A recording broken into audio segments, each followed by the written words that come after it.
आज हम लोग बात करने वाले हैं बीए पार्ट 1 हिस्ट्री ऑनर्स का पेपर 2 का ये चैप्टर 1 है और चैप्टर 1 बहुत अच्छा से हम लोग का कंप्लीट हो गया था। अब इसका हम लोग ऑब्जेक्टिव क्वेश्चन भी देख लिए थे और उसके बाद हम लोग अब इसका सब्जेक्टिव क्वेश्चन देखेंगे और इसमें एक ही महत्वपूर्ण सब्जेक्टिव क्वेश्चन है। अगर इससे पहले वाला आपने चैप्टर का वीडियो नहीं देखा होगा या ऑब्जेक्टिव क्वेश्चन का वीडियो नहीं देखा होगा तो उसका लिंक इसी वीडियो के नीचे डिस्क्रिप्शन में दिया गया, वहाँ देख सकते हैं।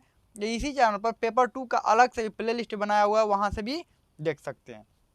तो चलिए हम लोग ये मोस्ट इंपॉर्टेंट इस चैप्टर का सब्जेक्टिव क्वेश्चन है और ये इसको आप अंत तक देख लिया ना तो आपको सब्जेक्टिव क्वेश्चन लिखने में कोई दिक्कत नहीं होगा। जब भी लॉन्ग क्वेश्चन आता है तो बच्चे डर जाते हैं कि अरे हम कैसे लिखे आंसर, और इतने पेजों में लिखना होता है, हम कैसे उसको आंसर लिखेंगे। या ऐसा भी होता है कि उसमें जो मुख्य बातें होती है उसको अंडरलाइन कैसे करते हैं या कॉपी कैसे अच्छा से लिख सकते हैं। इस बातों में बच्चों को बहुत सारा डर रहता है। तो आज वही हम लोग डर खत्म करेंगे और इस क्वेश्चन को याद भी कर लेंगे। तो चलिए हम लोग शुरू करते हैं। हम लोग का क्वेश्चन है कि क्योंकि रोमन साम्राज्य के बारे में पढ़ रहे हैं तो क्वेश्चन कहाँ से रहेगा, रोमन साम्राज्य से ही। और चैप्टर का नाम भी क्या था, रोमन साम्राज्य का पतन। तो क्वेश्चन है कि रोमन साम्राज्य के पतन के प्रमुख कारणों की चर्चा करें। अब रोमन साम्राज्य के पतन कैसे हुआ तो उसके प्रमुख कारण क्या क्या थे। तो प्रमुख कारण सिर्फ लिख देने से काम तो चलेगा नहीं, पहले तो ये दिखाना पड़ेगा कि हाँ रोमन साम्राज्य के बारे में इंट्रोडक्शन। देखिए किसी भी आंसर को लिखते हैं तो 3 पार्ट में आंसर होता है। पहला इंट्रोडक्शन, फिर होता है जो उसका मध्य भाग और अंतिम में निष्कर्ष होता है, यानी कि मिडिल पार्ट, और अंतिम में कंक्लूजन होता है। तो हम लोग सबसे पहले, और ये वाला सबसे बढ़िया होना चाहिए, जो कभी भी मूवी वूवी देखते होंगे ना तो उसका पोस्टर कितना बहुत अच्छा रहता है। अगर पोस्टर बेकार रहेगा तो लोग मूवी देखने जाएंगे नहीं। ठीक वैसे ही यहाँ पर आपका मूवी का पोस्टर बनाना, अगर इस पोस्टर अच्छा नहीं रहा तो नीचे एग्जामिनर पढ़ता ही नहीं, ऐसे ही एवरेज मार्क दे देता है। लेकिन अगर ये ज़बरदस्त रहा ना और इसमें भी थोड़ा बहुत भी आप कम ज़्यादा करके लिख दिए तो नंबर आपको ठीक ठाक मिल जाता है।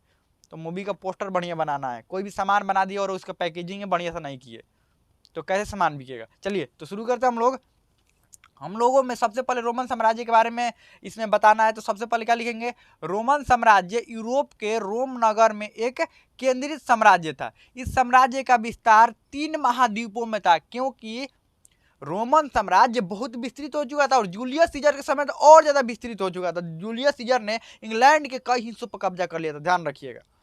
तो यहाँ 3 महाद्वीपों में था। अब 3 महाद्वीप जब लिख देंगे तो एग्जामिनर को लग जाएगा हाँ इसको पता है, इस रोमन साम्राज्य के बारे में ये जानता है। तो इंट्रोडक्शन में ये हमेशा याद रखिएगा कि 3 महाद्वीपों के बारे में जरूर आपको जिक्र करना ही करना है। चलिए आगे बढ़ते हैं। इस साम्राज्य में शासन के कई चरण थे। अब शासन के कई चरण थे, आप लिख सकते हैं शासन के कौन कौन से चरण थे। गणराज्य भी था, पहले राज्य तंत्र था, फिर गणराज्य हुआ, फिर उसके बाद क्या हुआ, साम्राज्यिक तंत्र हुआ। 3 चरणों में इस साम्राज्य का शासन प्रणाली रहा। तो ये यहाँ पर क्या लिखे हैं, इस साम्राज्य में शासन के कई चरण थे। और कई चरण के बाद ये भी लिख सकते हैं कई चरण, जिसमें से पहला था राजतंत्र, दूसरा था गणराज्यिक तंत्र और तीसरा था साम्राज्यिक तंत्र। ऐसे करके 3 लिख भी सकते हैं इसमें। और लिखेंगे ना उसको राजतंत्र, गणराज्यिक तंत्र और साम्राज्यिक तंत्र, ये तीनों तंत्र को नीचे अंडरलाइन कर दीजिए, क्योंकि ये मुख्य बातें हैं और एग्जामिनर को ये दिखना चाहिए। तो दिखेगा कैसे, इसी में छुप जाएगा, तो आपको उसको अंडरलाइन कर देना है, ऐसे दिख जाएगा। जब हम चैप्टर पढ़ा रहे थे ना तो उस समय विस्तार से हम बताए थे इसके बारे में, राजतंत्र कब से कब तक था, गणराज्यिक तंत्र कब से कब तक था, और फिर साम्राज्यिक तंत्र कब से कब तक था। ये सब पूरा विस्तार से हम पढ़ाए हैं। चैप्टर आप देखे होंगे तब जानते भी होंगे। उसके बाद इसमें कई प्रतापी शासक हुए, जिसमें से जूलियस सीजर का नाम प्रमुख है। जूलियस सीजर का नाम क्या है, प्रमुख है, जिसमें से जूलियस सीजर का नाम प्रमुख है। अब आप चाहें तो यहाँ पर आगे लिख सकते हैं कि जूलियस सीजर के शासन काल में ही रोमन साम्राज्य अपने ऊंचाइयों पर पहुंचा, और साथ में ही उसके बाद धीरे धीरे रोमन साम्राज्य, उसके बाद कई सालों तक अलग अलग शासक आए और धीरे धीरे उसके बाद रोमन साम्राज्य का पतन होना चालू हो गया। ऐसे लिख सकते हैं। इंट्रोडक्शन कंप्लीट हो गया। आप चाहे तो इसमें और इंट्रोडक्शन और बढ़ाना चाहते हैं, क्योंकि लिखना तो बहुत ज़्यादा होता है, तो इंट्रोडक्शन बढ़ाना चाहते हैं तो जूलियस सीजर के बारे में लिख सकते हैं, कैसे राजा रहा, कैसे उसकी मृत्यु हुई और उसके बाद राजा कौन बना। ये इंट्रोडक्शन में लिख सकते हो, कोई दिक्कत नहीं है। इतना तक समझ लिए, आगे बढ़ते हैं। रोमन साम्राज्य की स्थापना। तो रोमन साम्राज्य की स्थापना कैसे हुई, हम कहानी बताए थे। रेमुलस और रीमस नाम के 2 भाई थे। 753 ईसा पूर्व में इन्होंने स्थापना किया था, मतलब नाम रखा गया था।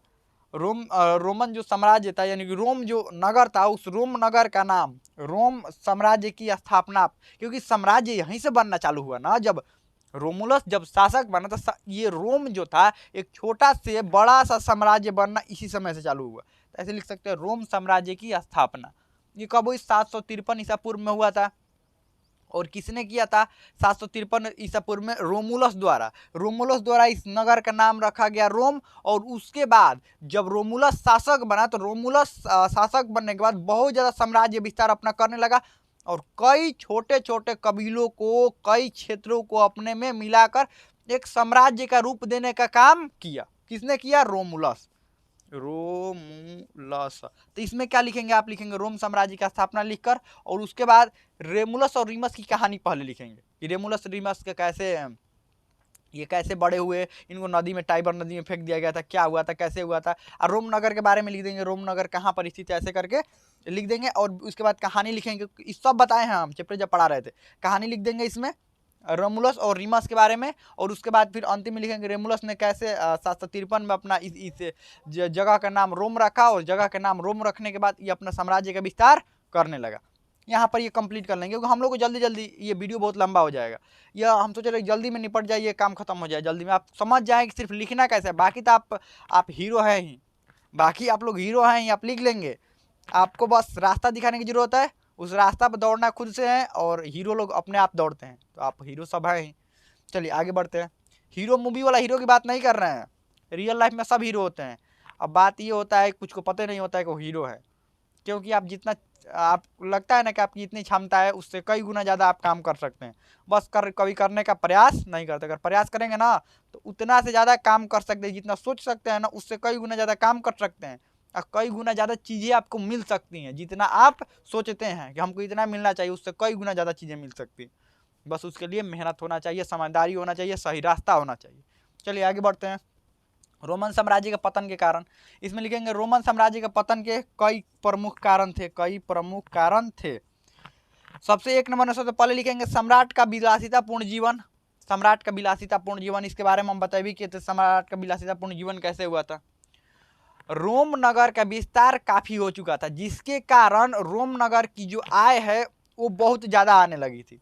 आय बहुत ज़्यादा आने लगी थी, और आय आने के कारण यहाँ के जो राजा थे वो अपना जीवन विलासितापूर्ण बिताने लगे थे, और राजा का ध्यान साम्राज्य से हटकर अपने सुख सुविधाओं और अपने जो परिवार की सुख सुविधाओं पर बहुत ज़्यादा ध्यान देने लगे थे। और राजा, इसमें सब लिखते जाइए सम्राट की विलासितापूर्ण जीवन में, और राजा अपनी विलासिता की वस्तुएं विदेशों से भी मंगाया करते थे, और बहुत ज़्यादा विलासिता की वस्तुएं मंगाने के कारण बहुत ज़्यादा मात्रा में धन की खर्च होने लगा। साथ में राजा के परिवार वाले और राजा के मित्रों द्वारा भी उनके राज्य की जो संपत्ति थी उसको फिजूल खर्च किया गया, और जो संपत्ति सैनिकों पर लगना चाहिए था, सैनिक तंत्रों पर, हथियार बनाने में लगना चाहिए था, सैनिकों पर लगना चाहिए था, वो राजा के विलासितापूर्ण जीवन पर लग रहा था, जिसके कारण सैनिक तंत्र भी कमजोर हो रहे थे, और राजा के आसपास रहने वाले कर्मचारी, मंत्री सभी विलासितापूर्ण जीवन में संलिप्त होने लगे, जिसके कारण किसी का ध्यान राजतंत्र पर नहीं रहा और राज्य पर नहीं रहा, जिसके कारण राज्य में अशांति फैलने लगी। बस इसमें लिखेंगे विलासितापूर्ण जीवन। अब चाहे तो और लिख सकते हैं, चैप्टर में हम पढ़ाए हैं। दूसरा, किसानों की स्थिति दयनीय, या ऐसे लिख सकते हैं कृषकों की दयनीय स्थिति। किसानों की स्थिति दयनीय या कृषकों की स्थिति दयनीय लिख सकते हैं। अब किसानों की स्थिति दयनीय कैसे हो गई थी, इसमें लिखेंगे जो धन कृषि पर खर्च होना चाहिए था, वो राजा अपने विलासितापूर्ण जीवन पर खर्च करते थे, अपने परिवार पर खर्च करते थे, जिसके कारण किसानों की आर्थिक स्थिति खराब होने लगी। साथ में ही किसानों को जो भी मदद की जरूरत पड़ती थी, राजा द्वारा कोई मदद नहीं दिया जाता था। और उसके बाद जितने भी किसानों को मजदूर की जरूरत थी, इन मजदूरों को, किसानों के पास रहने वाले मजदूरों को राजा के लोगों द्वारा उठाकर अपने महल बनाने के कार्य में लगा दिया गया, जिसके कारण किसानों की और स्थिति खराब होने लगी। किसानों की समय पर फसलों की कटाई नहीं हो पाती थी, समय पर फसल नहीं लगाए जाते थे, जिसके कारण किसान और कृषि और किसान दोनों की हालत खराब होने लगी और कृषि से आने वाला आय बहुत कम हो गया। कृषि से आने वाला आय बहुत कम हो गया और साथ में ही कृषि ही एक ऐसा वस्तु था जिसके कारण रोम की अर्थव्यवस्था अपने ऊंचाइयों को छू रही थी और जो भी कृषि की वस्तुएं विदेशों में जाती थी और विदेशों में बेची जाती थी और विदेशों से मुद्राएं इस देश में आती थी, अब वो मुद्राएं आना बंद हो गई जिसके कारण राज्य की जो स्थिति है वो खराब होने लगी। ठीक है, आगे बढ़ते हैं। सैनिक तंत्रवाद। इस सैनिक तंत्रवाद समझने से पहले एक और बात समझिए। सैनिक तंत्रवाद समझने से पहले कि इस सैनिक तंत्रवाद का मतलब ये होता है सैनिकों का एकदम मनमाना ढंग से कोई भी कार्य होने लगा। सैनिक क्या करते थे, राज्य के कहीं पर भी, राज्य के किसी गांव में कहीं पर भी घुस जाते थे और अपना मनमानी, किसी के घर में घुस जाना, कुछ भी कर देना, किसी से सामान ले लेना, किसी को कुछ भी तोड़ फोड़ देना, अपनी मनमानी, अगर कोई सैनिकों की बात ना माने तो कुछ भी कर देना। ये था सैनिक तंत्रवाद। ये अभी भी चलता है। अभी भी क्या चलता है, अगर किसी राज्य का या किसी देश का, किसी राज्य का ही बात करते हैं, किसी राज्य का अगर कोई जो प्रमुख है, राज्य का प्रमुख है, वही अपना जीवन विलासितापूर्ण जीवन जीने लगता है या खुद भ्रष्टाचार में संलिप्त हो जाता है, तो बाकी अधिकारी भी क्या करते हैं, वो भी भ्रष्टाचार में सम्मिलित हो जाते हैं और जितने भी सैनिक होते हैं, उनके रक्षा करने वाले जितने भी दल होता है, वो भी क्या करते हैं, अपना मनमाना ढंग से भ्रष्टाचार करने लगते हैं, लोगों से पैसा वसूलने लगते हैं और कुछ भी करने लगते हैं। किसी को पीट देते हैं, किसी को कुछ भी कर देते हैं। आप देखे भी होंगे, किसी भी राज्य का हो गया, या जब राज्य का प्रमुख ही खराब हो जाता है तो नीचे वाले अपने आप खराब हो जाते हैं, क्योंकि देखते हैं कि राज्य का प्रमुख ही कुछ नहीं अपना जीवन विलासितापूर्ण जीवन जी रहा है और उसको इससे कोई मतलब ही नहीं है। जब इससे कोई मतलब नहीं रहता है सैनिकों से, तो कुछ भी होने लगता है। तो यही सैनिक तंत्रवाद था। क्या हुआ था यहाँ पर सैनिक तंत्रवाद में कि सैनिकों द्वारा, यहाँ पर लिखेंगे, सैनिकों द्वारा राज्य में मनमानी किए जाने लगा और राज्य के जो भी कृषक होते थे, मजदूर होते थे या कोई भी व्यक्ति होता था, उसके साथ दुर्व्यवहार किए जाने लगा, उसके साथ मारपीट किए जाने लगा और साथ में सैनिकों का पूरे राज्य में तबाही मचाने लगे। सैनिक अपने ही राज्य में मनमाना ढंग से कार्य करने लगे, जिसके कारण लोगों की स्थिति और ज्यादा खराब होने लगी। अंतिम में लिखेंगे विदेशी आक्रमण। विदेशी आक्रमण, अब देखिए, आपका घर का हालत जब खराब होगा, अब विदेशियों को ये बात तो नजर रहती है, आपके पड़ोसी का आप पर बढ़िया से नजर रहता है कि कर क्या रहे हैं आप। आपकी जिस दिन हालत खराब होगा और पड़ोसी को पता चल जाता है कि आपका हालत खराब है, तो आक्रमण उसी समय करता है वो। मतलब आक्रमण का मतलब ये नहीं करे कि आपसे मारपीट कर देगा, कोई भी बातों से भी आक्रमण किया जाता है ना। आपको क्या लगता है, हाथों से ही सिर्फ आक्रमण किया जाता है? बात से इतना खतरनाक आक्रमण होता है ना कि गिर जाने पर व्यक्ति दोबारा उठबे नहीं करेगा। हाथ से अगर किसी को एक झापड़ मार दीजिए तो वो गिर जाएगा तो उड़ जाएगा, लेकिन बातों से जब आक्रमण होता है ना, तो गिरता है जब व्यक्ति ना, तो उठ नहीं पाता है। इतना खतरनाक बातों का असर होता है, ध्यान रखिएगा। तो यही विदेशी जो आक्रमण थे, ये विदेशी आक्रमण, इसी समय विदेशी आक्रमण होने लगे। अब विदेशी आक्रमण कैसे होने लगे कि जब विदेशियों ने ये देखा, यहाँ पर क्या लिखेंगे, जब विदेशियों को ने ये देखा कि इनकी रोमन साम्राज्य की हालत खराब है, राजा अपना जीवन विलासितापूर्ण जीवन में लगे हुए हैं और सैनिकों को भी उचित धन नहीं मिल रहा है, जिसके कारण वो अपनी सेना मजबूत कर सके, और कृषकों की भी हालत खराब है, तो उसी समय विदेशी आक्रमण भी होने लगे और विदेशी आक्रमण होने के कारण राज्य का हालत और खराब होने लगा और चारों तरफ से विदेशी आक्रमण होने लगे और राज्य का हालत और खराब हो गया, और जो कि रोमन साम्राज्य के पतन का एक प्रमुख कारण बना। क्योंकि जब ये सब खराब होगा तो विदेशी आक्रमण करेंगे, और विदेशी आक्रमण करने के बाद भी सम्राट को नहीं समझ में आ रहा था, और सम्राट को जब समझ में नहीं आ रहा था तो विदेशी आक्रमण किए जा रहे थे। तो यहाँ पर समझ में आ गया इतना। अब चलिए इसका अंतिम निष्कर्ष लिख देते हैं। इसमें लिखेंगे, अतः हम कह सकते हैं कि जब रोमन साम्राज्य में योग्य शासक थे, तब रोमन साम्राज्य अपने ऊंचाइयों पर पहुंचा और साथ में ही रोमन साम्राज्य का पतन का एक प्रमुख कारण वहां के राजा को माना गया।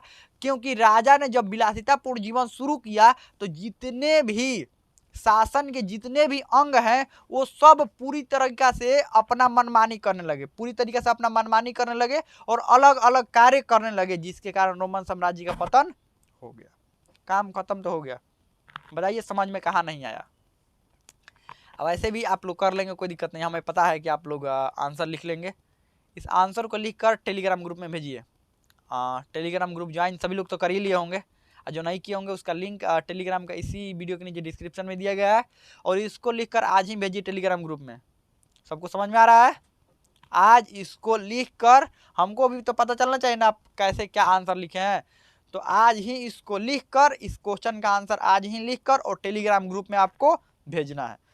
तो चलिए, आज का क्लास समाप्त हुआ। तो हमें लगता है बहुत अच्छा समझ में आ गया होगा। अब इसमें कोई भी डाउट हो, कोई भी क्वेश्चन हो, आप कमेंट में पूछ सकते हैं। हमें लगता है समझ में आ गया होगा।